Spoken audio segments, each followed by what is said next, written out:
Finally मिल ही गया 18 फरवरी class 12 Hindi का एक वायरल पेपर जो आज के इस वीडियो में हम विथ ट्रिक सॉल्व कराएंगे। और अगर आप ये पूरा पेपर सॉल्व करके चले गए ना तो गारंटी है कि 18 फरवरी को आप हिंदी में 100 में 100 करके आएंगे। तो स्टूडेंट 18 फरवरी को अगर आप हिंदी का पेपर देने जा रहे हो तो बस आज रात ये पूरा पेपर आप सॉल्व कर लेना। जब भी बोर्ड एग्जाम पास आता है ना, मैं ऐसे ही एक वायरल पेपर देता हूं और उसी वायरल पेपर से सारे के सारे क्वेश्चन आते हैं। आप 2025 वाले स्टूडेंट से पूछ लो, 2024 वाले स्टूडेंट से पूछ लो। अब इस बार आपकी बारी है। मैं आपके लिए लेकर आया हूं 18 फरवरी हिंदी का एक वायरल पेपर और पूरे 100 नंबर के पेपर को मैं सॉल्व भी कराऊंगा।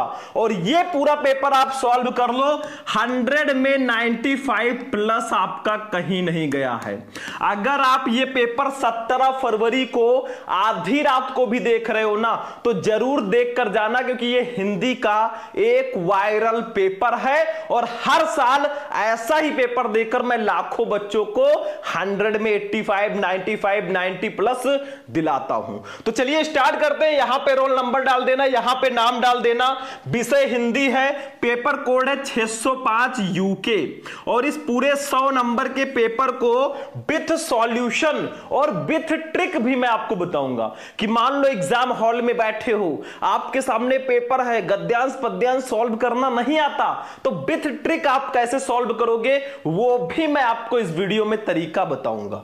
समय 3 घंटे 15 मिनट आपको दिए जाएंगे बच्चों और 15 मिनट आपको क्वेश्चन पेपर पढ़ना है। इस प्रश्न पत्र में 2 खंड है, दोनों खंडों के सभी प्रश्नों का उत्तर देना है। चलिए स्टार्ट करते हैं। अब वो समय आ गया है ना कि खुद को कमरे में बंद कर लो और ऐसी तैयारी कर लो ना कि जब रिजल्ट आए आपके क्लास का सबसे तेज बच्चा आपसे पूछे भाई कैसे तेरा इतना नंबर आ गया। ठीक है, तो सबसे पहले खंड का की बात करेंगे। 50 नंबर का ये बोर्ड एग्जाम में आता है। फिर खंड खा रहेगा 50 नंबर का। ठीक है, तो खंड का में सबसे पहले हिंदी के बहुविकल्पीय प्रश्न रहेंगे। देखो ध्यान से, 10 क्वेश्चन रहेंगे, 5 हिंदी गद्य के इतिहास से और 5 हिंदी पद्य के इतिहास से। देखो फर्स्ट का है आचरण की सभ्यता निबंध के लेखक कौन है। बहुत इंपॉर्टेंट क्वेश्चन है। इस पेपर में जितने भी क्वेश्चन है सारे बहुत इंपॉर्टेंट हैं और इसी में आपको 100% फिक्स टॉपिक भी मैं आपको बताऊंगा, लगभग 40 नंबर की। देखो पहला क्वेश्चन है आचरण की सभ्यता निबंध के लेखक कौन है। रामचंद्र शुक्ल, महावीर प्रसाद द्विवेदी, अध्यापक पूर्ण सिंह या संपूर्णानंद। भैया अध्यापक पूर्ण सिंह जी हैं आचरण की सभ्यता के लेखक। इस वीडियो को ज्यादा से ज्यादा लाइक करना बच्चों, हमारा टारगेट है। हम चाहते हैं कि हमारे सारे बच्चे लाइक करके ये दिखा दें कि हां वो प्रेजेंट हैं, वो तैयारी कर रहे हैं। सिर्फ 5000 लाइक्स की जरूरत है, 5000 लाइक्स।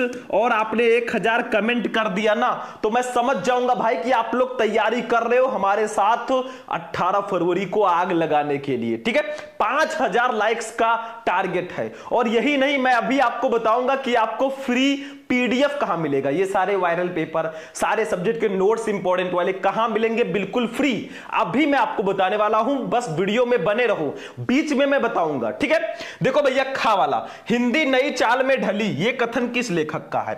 मतलब हिंदी नई चाल में ढली ये किसने कहा है। बालकृष्ण भट्ट, बद्रीनारायण चौधरी, प्रेमघन, भारतेंदु हरिश्चंद्र या महावीर प्रसाद द्विवेदी। भैया भारतेंदु हरिश्चंद्र जी ने कहा है हिंदी नई चाल में ढली। ऐसे देखते चलो पूरे 100 नंबर का पेपर हमें करना है तो बहुत स्लो भी नहीं चलना है। गा उसने कहा था, कहानी के लेखक कौन है। उसने कहा था जयशंकर प्रसाद, चंद्रधर शर्मा गुलेरी, भारतेंदु हरिश्चंद्र या महावीर प्रसाद द्विवेदी।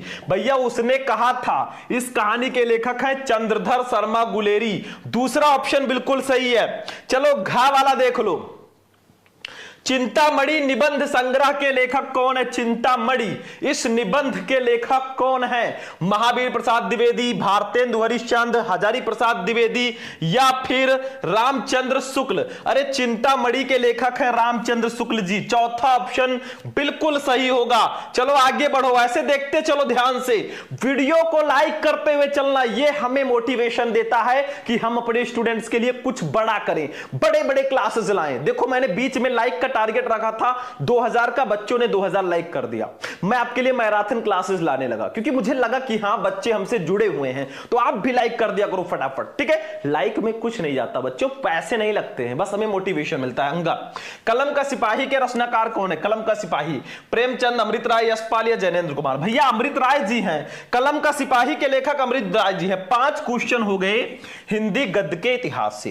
अब 5 क्वेश्चन रहेंगे हिंदी पद्य के इतिहास से। देखो दूसरे का प्रिय प्रवास के रचयिता कौन है? प्रिय प्रवास मैथिली शरण गुप्त, सियाराम शरण गुप्त, अयोध्या सिंह उपाध्याय, हरियोध या जयशंकर प्रसाद? भैया हरियोध जी हैं प्रिय प्रवास के रचयिता। कौन है? हरियोध, ठीक है। तो आपका तीसरा ऑप्शन बिल्कुल सही है। चलो अग्गा वाला देखो, खा वाला, निम्नलिखित में से छायावाद के कवि हैं, इसमें से कौन है जो छायावादी युग के कवि हैं? परमानंद दास, सूरदास, चतुर्भुज दास या मुकुटधर पांडे? भैया मुकुटधर पांडे जो है ये छायावाद के कवि हैं, चौथा ऑप्शन सही होगा, ठीक है। आप लोगों को कमेंट करके एक क्वेश्चन बताना है, जयशंकर प्रसाद जी किस वाद के कवि हैं? प्रयोगवाद, छायावाद या प्रगतिवाद? आप लोग कमेंट करके बताना, बहुत आसान है, ठीक है। गा, निम्नलिखित में से कौन सा कवि छायावादी युग का नहीं है? इसमें से कौन से कवि हैं जो छायावादी युग के नहीं हैं? अरे भैया अभी मैंने क्वेश्चन किया, यहां पे आंसर ही आ गया, अब क्या करें बताओ? सूर्यकांत त्रिपाठी निराला, जयशंकर प्रसाद, महादेवी वर्मा या आज्ञे? आज्ञे जी जो है ये छायावादी युग के कवि नहीं है, बाकी सब छायावादी युग के कवि हैं।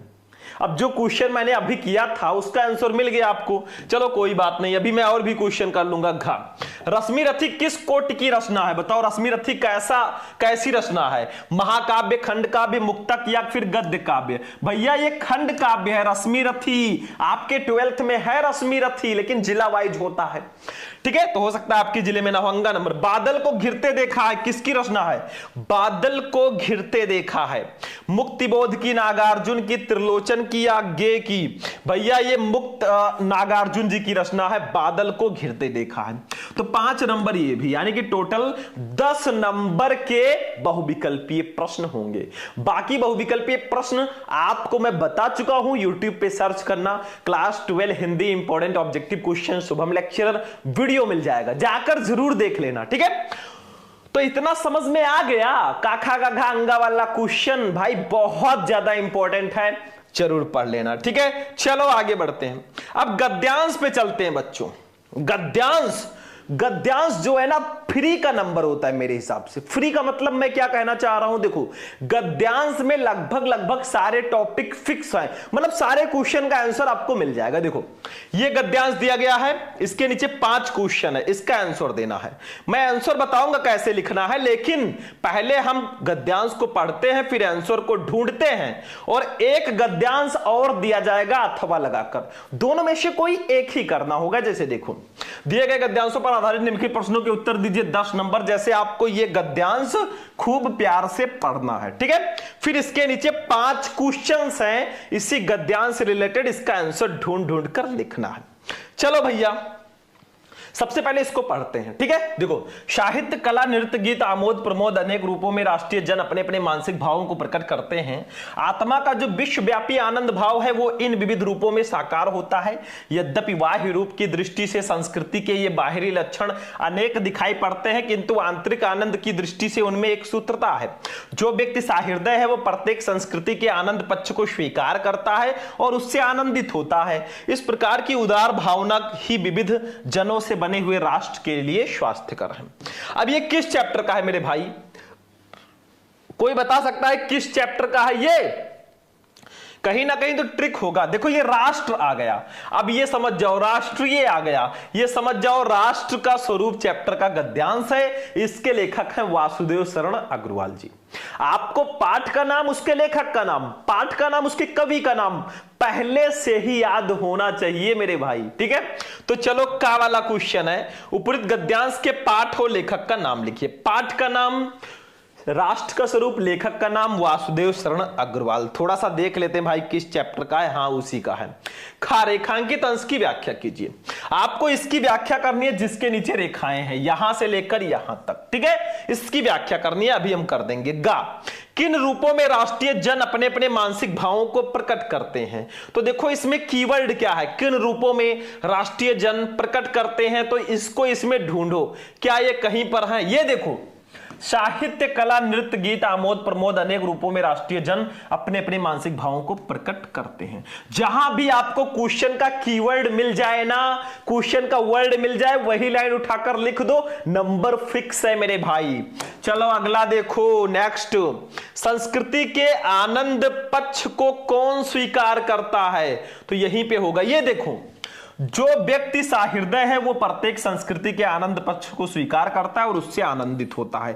बस यही लाइन लिखना है, कुछ भी नहीं करना है आपको, सिंपल सा है। फिर देखो अंगा नंबर क्वेश्चन, प्रस्तुत पंक्तियों में लेखक ने राष्ट्र के किस स्वरूप पर प्रकाश डाला है? तो अभी मैं इसका आंसर बता दूंगा, अब इसको लिखना कैसे वो समझो। साहित्य, कला डॉट डॉट डॉट डॉट करके स्वास्थ्यकर है, ऐसे लिखना है। हिंदी की कॉपी कैसे लिखें, इस पर मैं ऑलरेडी आपको वीडियो दे चुका हूं मेरे भाई, जाकर देख लेना, आपसे हम्बल रिक्वेस्ट है, बाकी आपकी मर्जी। तो देखो साहित्य, कला डॉट डॉट डॉट करके स्वास्थ्यकर है। सबसे पहले हम फर्स्ट क्वेश्चन का आंसर लिखेंगे, उपरोक्त गद्यांश के पाठ और लेखक का नाम लिखिए। अगर का है तो आप लोग यहां पे का लिख दीजिएगा फर्स्ट के जगह पे, ठीक है। हम संदर्भ लिख देंगे, या आप डायरेक्ट भी लिख सकते हो, पाठ का नाम राष्ट्र का स्वरूप, लेखक का नाम वासुदेव शरण अग्रवाल, लेकिन हम एज अ संदर्भ भी लिख सकते हैं, उसमें भी पाठ और लेखक का नाम ही लिखना। देखो प्रस्तुत गद्यांश हमारी पाठ्य पुस्तक के गद्य भाग में संकलित एवं भारतीय संस्कृति के अध्येता डॉक्टर वासुदेव शरण अग्रवाल द्वारा लिखित राष्ट्र का स्वरूप शीर्षक निबंध से अवतरित है। 2 नंबर कंप्लीट मेरे भाई, फ्री का 2 नंबर है, कुछ नहीं करना है, बस पाठ का नाम, लेखक का नाम। दूसरा देखो, खा है रेखांकित अंश की व्याख्या कीजिए। आपको इसकी व्याख्या करनी है जिसके नीचे रेखाएं हैं, मतलब साहित्य, कला, नृत्य, गीत, आमोद प्रमोद अनेक रूपों में राष्ट्रीय जन अपने अपने मानसिक भावों को प्रकट करते हैं। आत्मा का जो विश्वव्यापी आनंद भाव है वो इन विविध रूपों में साकार होता है। यद्यपि बाह्य रूप की दृष्टि से संस्कृति के ये बाहरी लक्षण अनेक दिखाई पड़ते हैं, किंतु आंतरिक आनंद की दृष्टि से उसमें एक सूत्रता है। तो यहां पे हम ऐसे दूसरा हेडिंग डालेंगे, रेखांकित अंश की व्याख्या लिखेंगे। लेखक कहते हैं कि एक ही राष्ट्र के भीतर अनेकानेक उप संस्कृतियां फलती फूलती हैं। इन संस्कृतियों के अनुयायी नाना प्रकार के आमोद प्रमोद में अपने हृदय के उल्लास को प्रकट किया करते हैं। साहित्य, कला, नृत्य, गीत इत्यादि संस्कृति के विविध अंग हैं। इनका प्रस्तुतिकरण उस आनंद की भावना को व्यक्त करने के लिए किया जाता है जो संपूर्ण विश्व की आत्माओं में विद्यमान है। ठीक है, बस 2 नंबर आपका कंप्लीट। भाई फ्री का नंबर है मेरे भाई, फ्री का। तीसरा, किन रूपों में राष्ट्रीय जन अपने अपने मानसिक भावों को प्रकट करते हैं? तो ये देखो तीसरे का आंसर, साहित्य, कला, नृत्य, गीत, आमोद प्रमोद अनेक रूपों में राष्ट्रीय जन अपने अपने मानसिक भावों को प्रकट करते हैं। 2 नंबर कंप्लीट। बस जो मैं बताया था वही लिखना है मेरे भाई।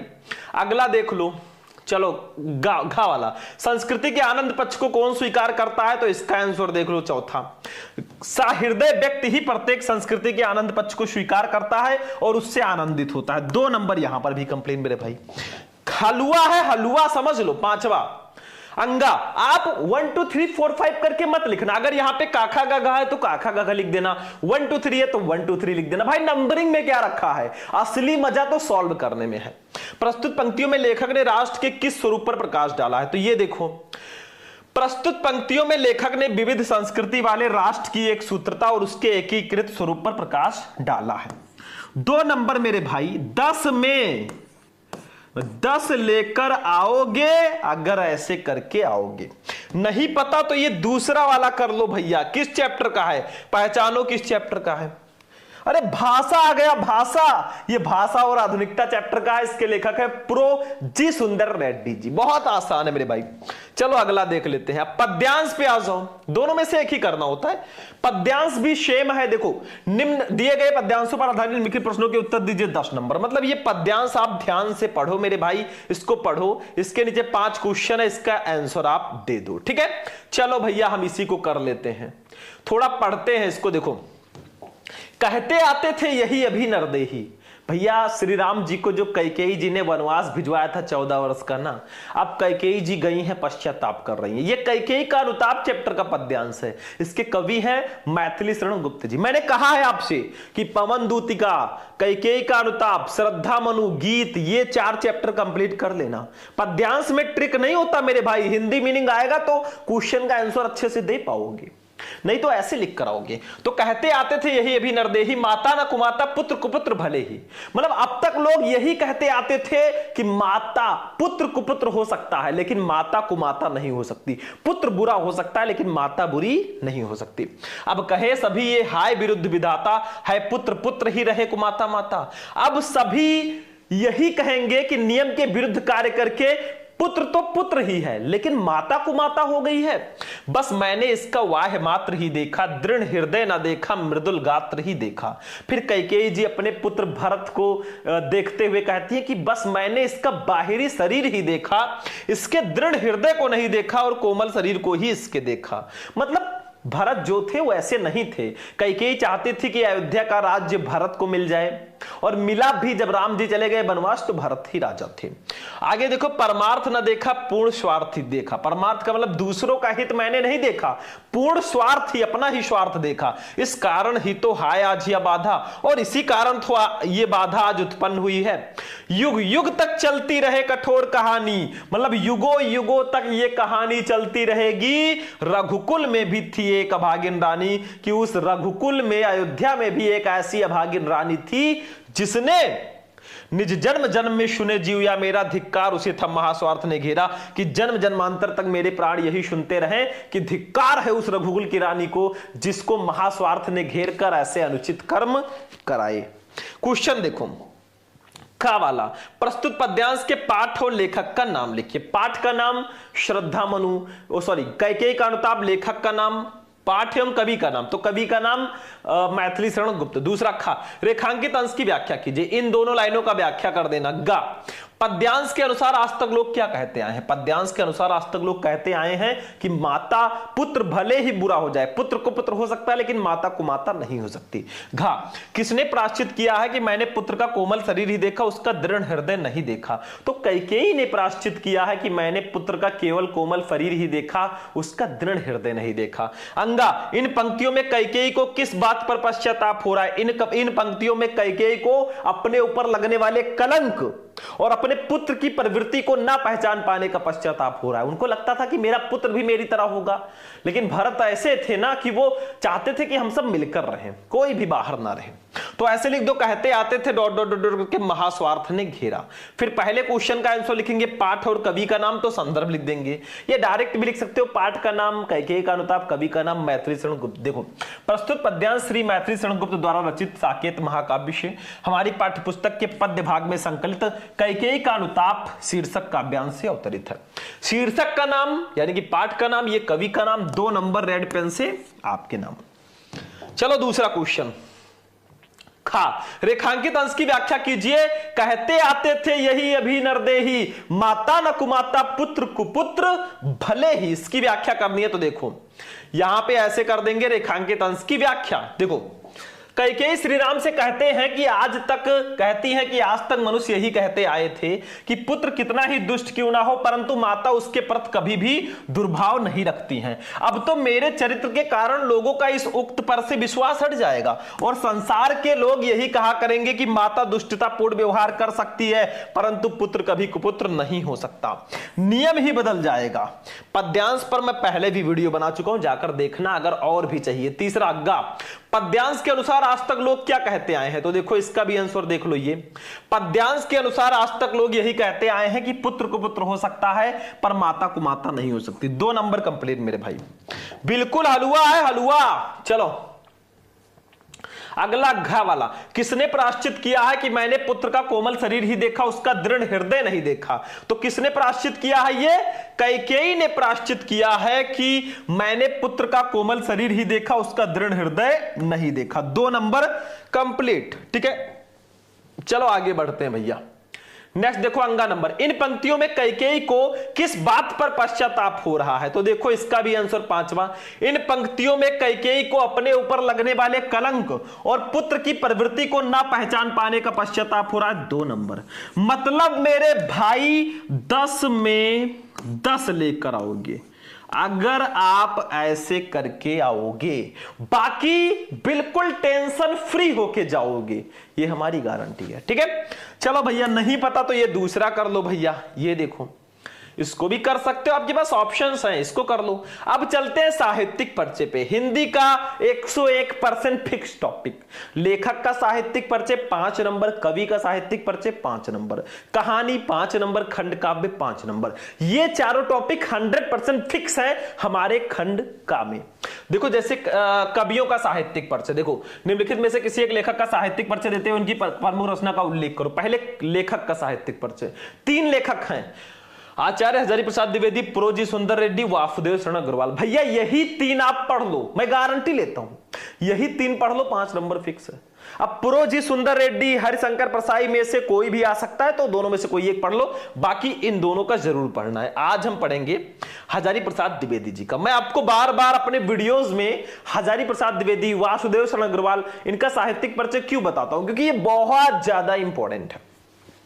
तो जब भी आप किसी भी लेखक या कवि का साहित्यिक परिचय लिखो, पहले छोटा सा जीवन परिचय लिख दो, या बॉक्स बनाकर साहित्यिक परिचय भी लिख सकते हो। देखो जीवन परिचय, हिंदी के श्रेष्ठ निबंधकार आचार्य हजारी प्रसाद द्विवेदी का जन्म सन 1907 ईस्वी में बलिया जिले के दूबे का छपरा नामक ग्राम में हुआ था। इनके पिता श्री अनमोल द्विवेदी ज्योतिष और संस्कृत के प्रकांड विद्वान थे। हजारी प्रसाद द्विवेदी का 19 मई 1979 ईस्वी को रोगड़ता के कारण स्वर्गवास हो गया। बस इतना ही लिखना। साहित्यिक परिचय सबसे इंपॉर्टेंट है। देखो साहित्यिक परिचय, हजारी प्रसाद द्विवेदी साहित्य के प्रख्यात निबंधकार, इतिहास लेखक, अन्वेषक, आलोचक, संपादक तथा उपन्यासकार के अतिरिक्त कुशल वक्ता और सफल अध्यापक भी थे। वे मौलिक चिंतक, भारतीय संस्कृति और इतिहास के मर्मज्ञ, बांग्ला तथा संस्कृत के प्रकांड विद्वान थे। इनके साहित्य पर संस्कृत भाषा, आचार्य रामचंद्र शुक्ल और रविंद्रनाथ ठाकुर का स्पष्ट प्रभाव है। इन्होंने विश्व भारती और अभिनव भारतीय ग्रंथमाला का संपादन किया। इन्होंने नित्य प्रति के जीवन की गतिविधियों और अनुभूतियों की मार्मिकता के साथ चित्रण किया है। ये हिंदी ललित निबंध लेखकों में अग्रगण्य है।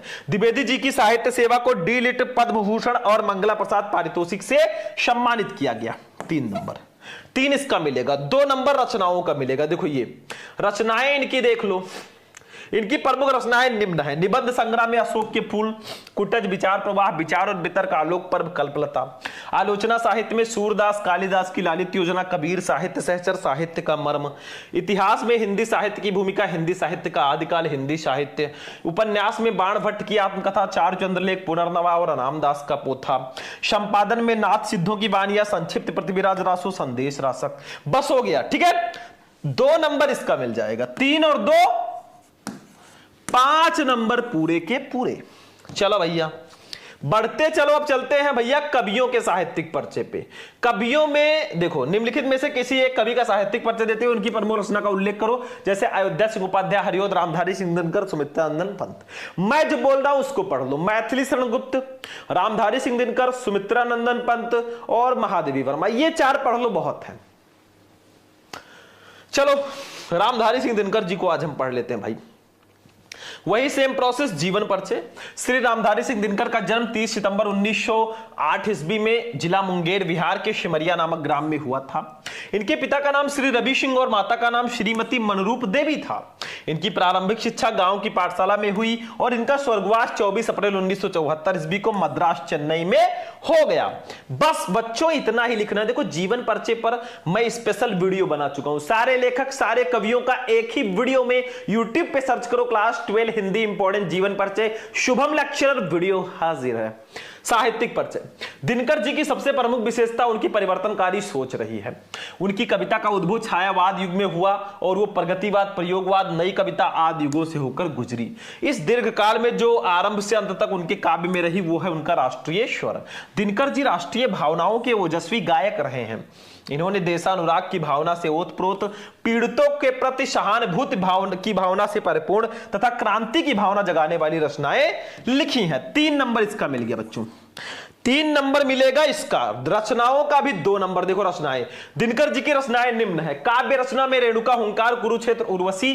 कविता संग्रह में रसवंती, द्वंद्व गीत, सामधेनी, बापू, इतिहास के आंसू, धूप और धुआं, नीम के पत्ते, नील कुसुम, चक्रवाल, कवि श्री, सीपी और शंख, परशुराम की प्रतीक्षा, स्मृति तिलक, हारे को हरनाम आदि। बाल साहित्य में धूप, छाह, मिर्च का मजा, सूरज का ब्याह। 2 नंबर, मतलब 5 में 5।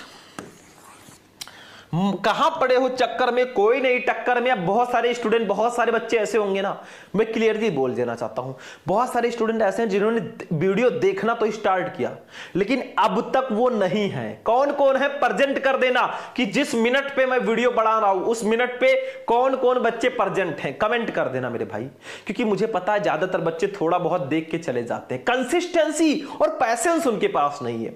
थोड़ा टाइम निकाल कर अगर वीडियो अच्छे से देख लेना तो उनका बहुत बेनिफिट हो जाएगा। कहानी, ध्रुव यात्रा अथवा बहादुर कहानी का सारांश लिखिए अथवा पंचलाइट अथवा बहादुर कहानी के उद्देश्य पर प्रकाश डालिए। भाई आप पंचलाइट, बहादुर, ध्रुव यात्रा 3 कहानी पढ़ लो, लेकिन उद्देश्य और सारांश दोनों पढ़ना। 5 नंबर फिक्स है, कोई काट ही नहीं सकता, 100% फिक्स है ये। पंचलाइट, बहादुर, ध्रुव यात्रा। पंचलाइट कहानी मैंने पढ़ाया था, 3 लाख से ज्यादा बच्चों ने उसको देख लिया। क्यों देखा? क्योंकि उनको पता है कि ये 100% फिक्स टॉपिक है। और आप लोग गलती कर रहे हैं, बहुत सारे बच्चे ऐसे होंगे जिनको नहीं पता। आज हम बहादुर कहानी का सारांश पढ़ेंगे, जो मैं पहले भी पढ़ा चुका हूं, कोई बड़ी बात नहीं है। देखो, अमरकांत जी द्वारा लिखी कहानी बहादुर एक मध्यम वर्गीय परिवार में नौकर के साथ परिवारजनों द्वारा किए गए अत्यधिक कटु व्यवहार की कहानी है। लेखक ने स्वयं को कहानी का पात्र बनाते हुए कहानी की आत्मकथात्मक रूप में रचना की है। अपने से संपन्न रिश्तेदारों के घर नौकर द्वारा जुटाई सुविधा एवं शान को देखकर लेखक की पत्नी निर्मला स्वयं भी एक नौकर रखना चाहती है। बहादुर नेपाल का 12 से 13 साल का लड़का है जो अपनी मां के दुर्व्यवहार से तंग आकर घर छोड़कर शहर चला जाता है और निर्मला के परिवार में नौकर रख लिया जाता है। निर्मला और उसका परिवार बहादुर के प्रति पहले तो बहुत अच्छा व्यवहार करते हैं भाई, बहुत अच्छा, परंतु धीरे धीरे कठोरता बरतने लगते हैं। वो घर का सारा काम करता है, इसके बावजूद उसके साथ गाली गलौज से मारपीट तक की नौबत आ जाती है। झूठी चोरी का इल्जाम लगाकर उसे अपमानित किया जाता है और पीटा जाता है। अंततः बहादुर घर छोड़कर चला जाता है। परिवार के सभी सदस्य उसे ढूंढते हैं क्योंकि उसके कारण सब आराम के आदी हो चुके हैं। बहादुर की उपयोगिता देखकर सभी अपना घरेलू कार्य करने से घबराते हैं। बहादुर के घर छोड़ जाने पर वो इसे भी पश्चाताप करते हैं तथा अच्छा व्यवहार करने की सोचते हैं, लेकिन कहा गया है ना कि अब पछताए होत क्या जब चिड़िया चुग गई खेत। बहादुर में सहनशीलता और स्वाभिमान की भावना कूट कूट कर भरी हुई है। उसके इसी चरित्र के कारण यह कहानी हमें प्रिय है। भैया 5 नंबर पूरे मिलेंगे। पंचलाइट और बहादुर 2 कहानी पढ़ लो, गारंटी है ना 5 में 5, 5 में 5।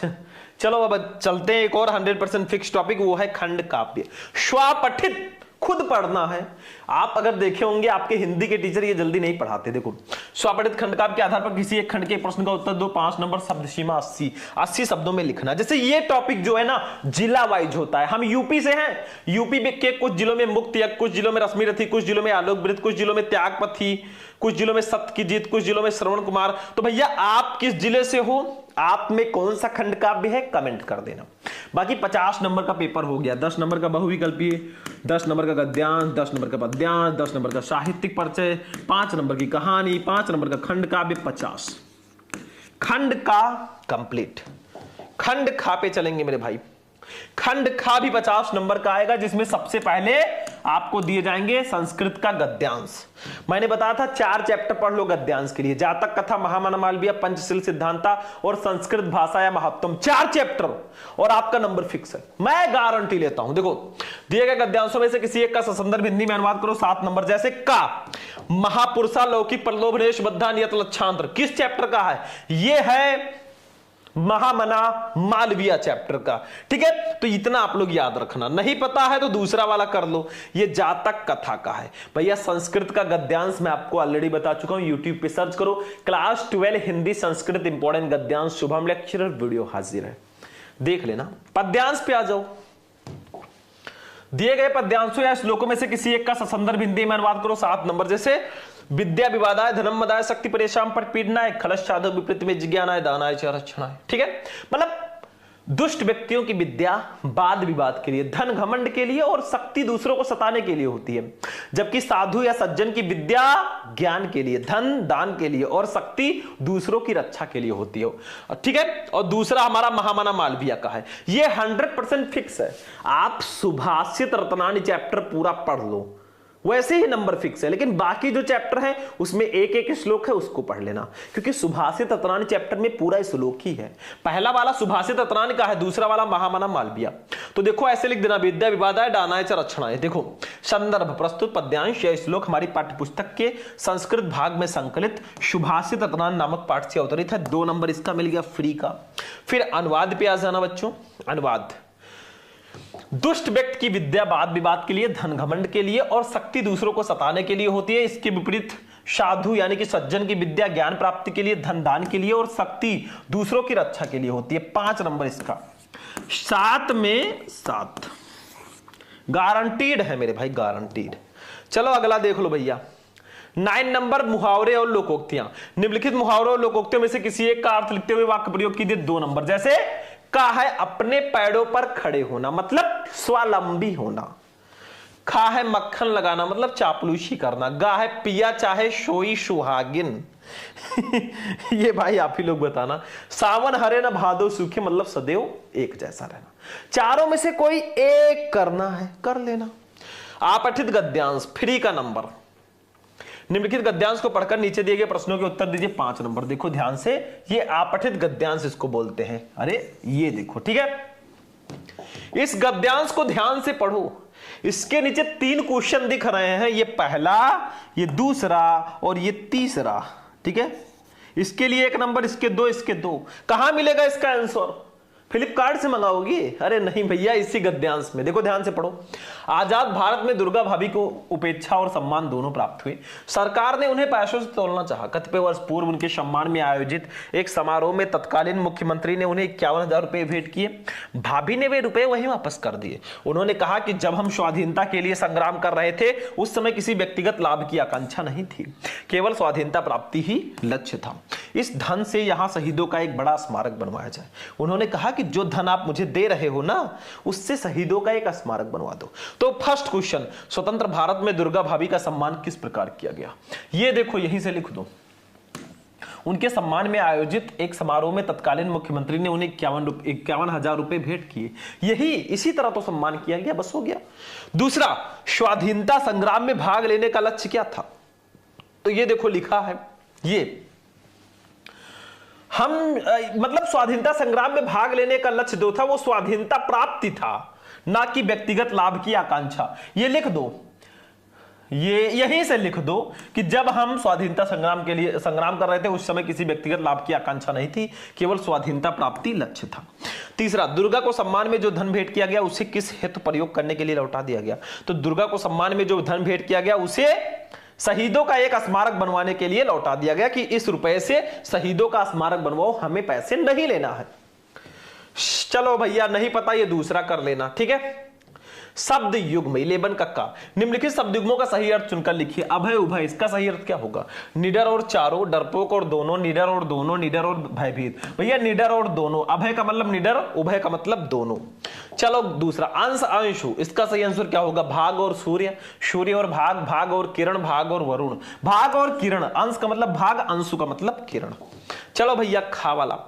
निम्नलिखित शब्दों में से किसी एक शब्द के 2 अर्थ लिखिए। 2 नंबर। जैसे काल, काल को हम समय मृत्यु बोलते हैं। चपला को बिजली और स्त्री बोलते हैं। नाग को सर्फ हाथी बोलते हैं। बस हो गया, एक ही का लिखना था, मैंने तीनों बता दिया। गा, अनेक शब्दों के लिए एक शब्द। निम्नलिखित वाक्यांशों के लिए एक शब्द का चयन करके लिखिए। 2 नंबर का 2 क्वेश्चन। जिसकी गणना न की जा सके। अगणित, अगणनीय, अगणक, अगणित। भैया अगणनीय, जिसकी गणना न की जा सके अगणनीय। जंगल में स्वयं लगने वाली आग सर्वाग्नि, बड़वाग्नि, जठराग्नि, दावाग्नि। दावाग्नि जो जंगल में स्वयं जो लगती है आग ना, उसको दावाग्नि बोलते हैं। चल वाक्य संशोधन। निम्नलिखित में से किन्हीं 2 वाक्यों को शुद्ध करके लिखिए। 2 नंबर। जैसे यह किताब 5 रुपए की है, यह सही है, ऐसे ही रहेगा। दूसरा, तुलसीदास पक्के ईश्वर के भक्त थे। नहीं, तुलसीदास ईश्वर के पक्के भक्त थे, ऐसा रहेगा।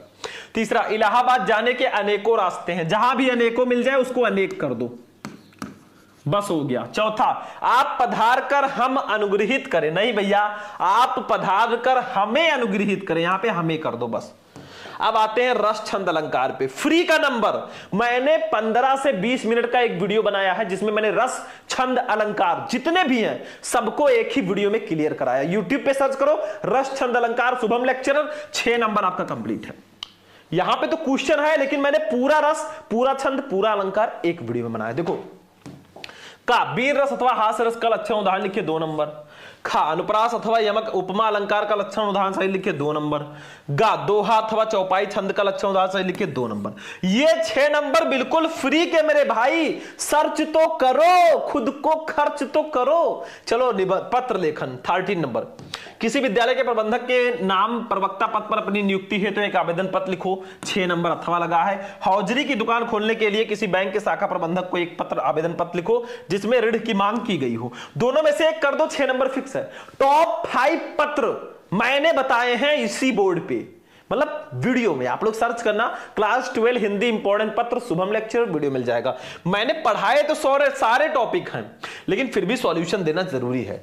अब निबंध पे आ जाओ, फ्री का नंबर, निम्नलिखित विषय में से किसी एक पर अपनी भाषा शैली में निबंध लिखो, 9 नंबर। सबसे लास्ट में निबंध करना, और जितना अच्छा हेडिंग डाल के लिख दोगे ना, उतने ज्यादा नंबर मिलेंगे, ये गारंटी है। का है भ्रष्टाचार, समस्या और समाधान, वन संपदा और उसकी उपयोगिता, दहेज प्रथा, अतीत और वर्तमान भारत में आतंकवाद की समस्या और निवारण, जनसंख्या नियंत्रण में परिवार नियोजन का महत्व। 5 में से कोई एक करना है। जब भी निबंध लिखना, पहले एक रूपरेखा बना लेना।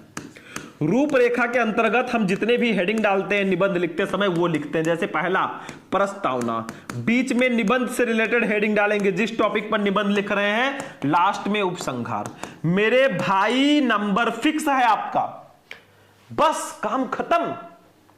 जितना अच्छा हेडिंग डाल के लिख दोगे, नंबर मिल गया। YouTube पे सर्च करना, क्लास 12 हिंदी इंपॉर्टेंट निबंध शुभम लेक्चर, वीडियो मिल जाएगा, जाकर देखना। बाकी वीडियो आज का कैसा लगा, वीडियो पसंद आया वीडियो को लाइक कर देना। पूरे 100 नंबर का पेपर मैंने सॉल्व करवा दिया, ठीक है। बाकी वीडियो लाइक कर देना, चैनल पर नए हो चैनल को सब्सक्राइब कर लेना, अपने दोस्तों के साथ भी इस वीडियो को शेयर कर देना ताकि समय रहते वो भी इसका लाभ उठा सके। चलते हैं, फिर मिलेंगे किसी नेक्स्ट वीडियो में नेक्स्ट टॉपिक के साथ। तब तक के लिए जय हिंद।